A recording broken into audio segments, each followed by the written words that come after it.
Everybody needs beauty. The early 20th century writer, conservationist, and environmental philosopher John Muir, he was right. Muir's beauty was wild in nature. It's what I call the global garden. We need beauty. We need it now, and we're losing it fast. The warning signals are real, and they're getting louder. But here's what's different. Today, almost every inch of our global garden is impacted by our activities. That wasn't the case in the days when Muir wrote. In those days, wild nature still included what was truly wild. It was beyond our control. We've reached this really crazy, strange moment in history of both power and weakness that Muir could have never imagined. For the first time, what used to be wild is now under our control. We have a name for this era. It's called the Anthropocene, which basically means world made by man. Until now, we lived in the world. We were a part of the world. Now, we are the ones making the world. You have to think about this. We now decide which parts of nature are going to stay and what's going to go away. What do we keep? What are we going to destroy? That's our call now. Could you imagine telling Muir that someday that we would be the ones to be able to look up at our skies or out at our oceans or down from our mountains, and that we would be the ones deciding what's going to stay and what's going to go away? That's amazing, crazy power, isn't it? Well, with this amazing power comes amazing weakness. Because if we blow it, we are doomed. We seem to know the stakes, but we can't decide what to do about them. And that's where we're weak. Our power is greater than ever, but what about our will? Our moral, economic, and social sense of responsibility tells us that if there ever was a day for decisive action, it is today. It's right now. So if we understand it, why aren't we doing anything about it? Well, maybe our approach has been all wrong. Maybe my profession and the environmental movement has been delivering the wrong message, a message that has been filled with fear and complexity about the doom of CO2 emissions, of dying polar bears and melting ice caps. All of these things are very real and they're alarming. But they block us from seeing what could be best described with just one word: beauty. And I am talking about the most important beauty of all. And no, I am not talking about having fabulous shiny hair or impressive six-pack abs, because I don't have either. It's not about the beauty that's inside us. It's about the beauty that we are born into.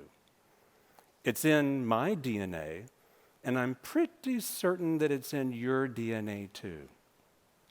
It's what makes us, us, and it's what makes our global garden worth saving.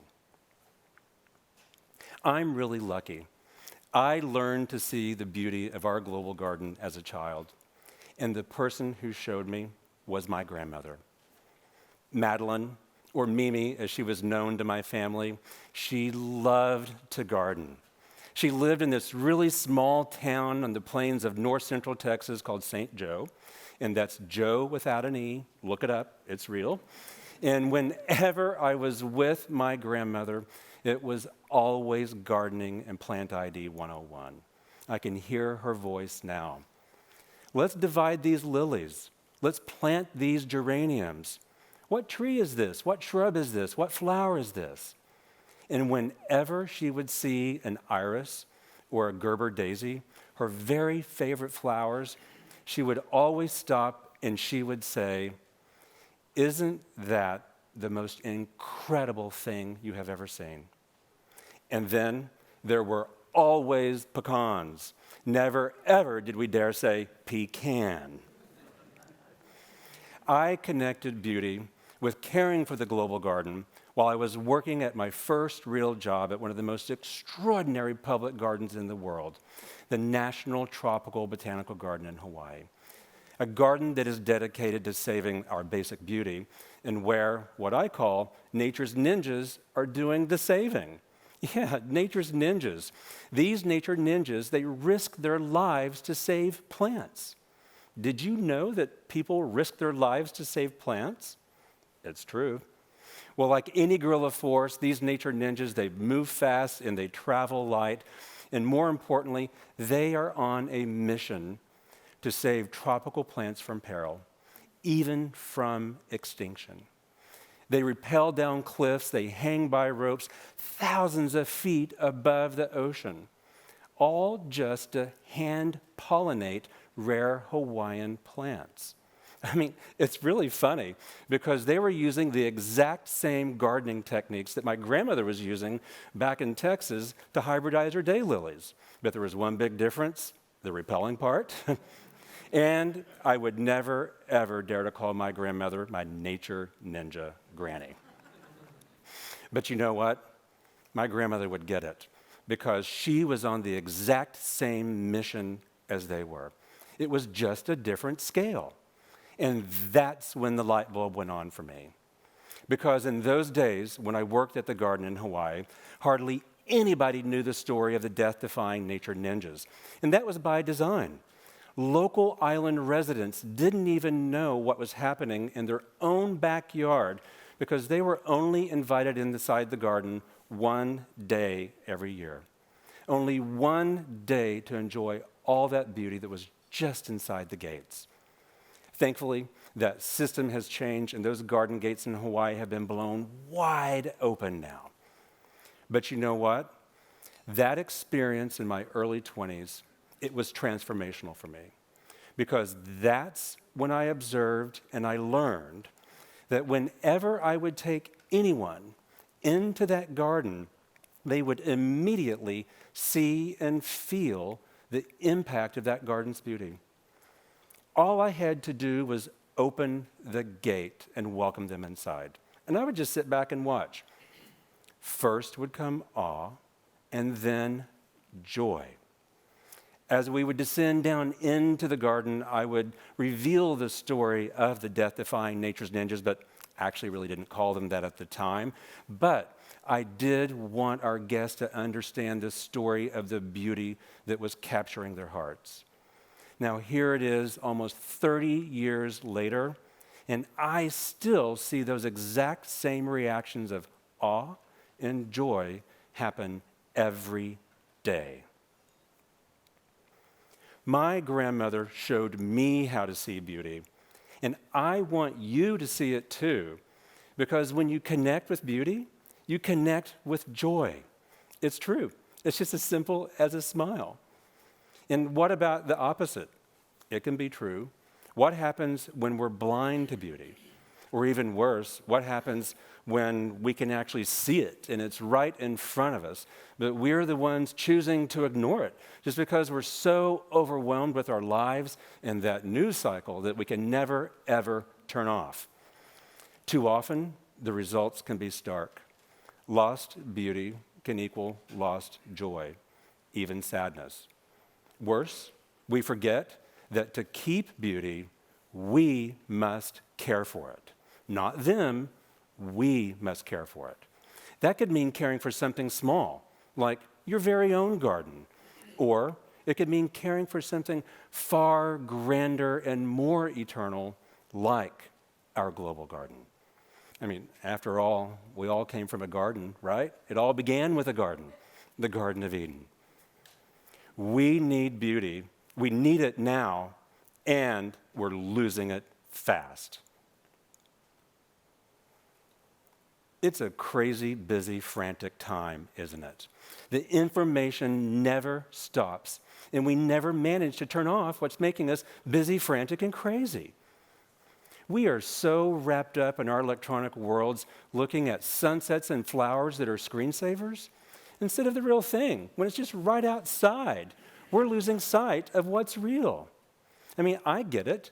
I'm just as overwhelmed with life as anybody else is. But you know what? For me, the irony is striking because I work in one of the most beautiful gardens in the world. My job requires me to travel. I am required to travel to some of the most beautiful places in the world. And even I can sometimes miss the point when I fail to see it. Does that ever happen to you? So what can we do about it? Well, I know what I do. I take my dog for a walk. My walks with Ollie are like strolling through a living Andrew Wyeth painting. And for me, the canvas is the real deal. My walks with Ollie give me these small moments to recapture the beauty that recharges my life. Okay, I can see you. I know what you're thinking. You're thinking, Paul, I am so happy for you. You're out there strolling in your Andrew Wyeth painting with your dog, and you have discovered all the secrets of the universe. Well, it isn't like that, and I think you know that. My walks with Ollie remind me of something that can either help us or hurt us. If we do not feed our need for beauty by seeing it and feeling its joy, how in the world are we ever going to care for the very thing that we all ultimately depend upon for survival? Could you imagine New York without Central Park? Is there a word for being without beauty?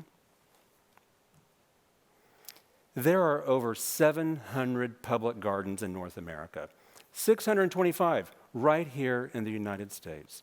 Each one of these gardens is a microcosm of this great global garden that I've been talking about. And there's one thing that is common and connects them all together, and it's beauty. As soon as you walk through those gates, you are surrounded by flowers and trees and landscape that's so beautiful, it makes your heart smile. It's true. You can make your heart can smile. I see it happen every day. You just have to walk through the gate. At Longwood Gardens, where I work, we really wanted to understand the kind of impact that we were having on our guests. And this was far beyond wanting to know if they would recommend Longwood to a friend or not. And guess what we learned? Over 92% of our guests feel joy when they visit our gardens. We have over 1.5 million visitors, and they're feeling joy. In that exact same study, we looked at over 600,000 online social media posts about Yellowstone National Park. And guess what we learned? Over 2/3 of the people expressed joy when they shared their photos and story about Yellowstone National Park. Feelings of joy just by looking at a photo or sharing a story. No wonder we're jazzing up our screensavers like we are. So again, what's the problem? What aren't we getting? Why aren't we harnessing the power of beauty and joy that surrounds us? We need beauty. We need it now, and we're losing it fast. To be without beauty, to be beautyless, and without joy, what are we? Well, I can find hope, like Muir, and I do have hope. Maybe it's that eternal gardener in me, because, we gardeners, we're planners, and we live on nothing but hope and by sharing. Why do you think that we plant trees? Trees aren't about today. Trees are a promise that we're making to the future. My grandmother showed me how to see beauty. Maybe she was my nature ninja after all. More of us need to see what my grandmother saw and what I now get to show others. That all you have to do is walk through the gate, the garden gate. So now, I have something I want you to do. I want you to take my garden gate challenge. Remember that. And this is what you have to do. Go outside. Go to a public garden. Go to a park. But you've got to open your eyes. And you've got to see it and feel it and breathe it so that you too can get to know the ultimate source of our joy and of life itself. And remember, we've reached this really crazy, strange moment in history of both power and weakness. We are now the ones deciding which parts of nature we're going to keep and what we're going to destroy. That's our call now. So it's not too late. You too can become your own nature ninja. But you've got to go outside first. You've got to open your eyes. You've got to see it. You've got to feel it. You've got to open your minds so that you too will know not just what we need to save, but you'll know why we need to save it. Thank you.